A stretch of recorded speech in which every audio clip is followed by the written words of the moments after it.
నమస్తే అండి. మేము కొత్తవలస నుంచి వచ్చాము. మహాత్మా గాంధీ హాస్పిటల్కి మా మావయ్య గారిని 10 ఇయర్స్గా చూపిస్తున్నామండి. ఇప్పుడు లేజర్ ట్రీట్మెంట్ కూడా చేశారు. ఇప్పుడు ఏంటంటే మావయ్య గారికి ఒక 7 ఇయర్స్ అవుతుంది లేజర్ ట్రీట్మెంట్ చేసి. ఇప్పుడు అంతా బాగానే ఉంది. మావయ్య గారి పేరు అర్జున అండి. ఇప్పుడు ప్రెసెంట్ అయితే ఆయనకి ఏ సమస్య లేదు, చాలా బాగుంది. ట్రీట్మెంట్ చాలా బాగా చేస్తున్నారండి. భట్టాచారి గారు డాక్టర్ గారు, ఆయన చాలా బాగా చూస్తున్నారు. అలాగే స్టాఫ్ అంతా కూడా మమ్మల్ని బాగా రిసీవ్ చేసుకొని అంతా ఇక్కడ ఏం కావాలి, ఏ అవసరం ఉందా అనే మొత్తం పేషెంట్కి సంబంధించి అంతా కూడా చాలా బాగా చూసుకుంటున్నారండి. హాస్పిటల్ అయితే చాలా ట్రీట్మెంట్ అనేది చాలా బాగుంది.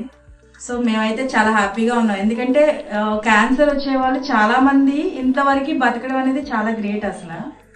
అలాంటిది మావయ్య గారికి ఒక 10 ఇయర్స్ అవుతుంది. ఇప్పటికి వచ్చి ఒక 7 ఇయర్స్ అవుతుంది ఒక లేజర్ ట్రీట్మెంట్ అయిన తర్వాత. ఇప్పటికి వచ్చి ఎలాంటి ప్రాబ్లము లేదు, చాలా బాగుందండి. హాస్పిటల్ అయితే బాగా చూసుకుంటున్నారు. అందరూ ఇక్కడికి రావడం అనేది చాలా మంచిది. పేషెంట్ అంటే క్యాన్సర్ అనే దానికి చాలా మంచి హాస్పిటల్ అని నేను చెప్పగలనండి. ఈ హాస్పిటల్ చాలా బాగుందండి. ఆ స్టాఫ్కి, డాక్టర్స్కి, హాస్పిటల్కి అందరికీ కూడా చాలా థ్యాంక్స్ అండి మా తరపు నుంచి.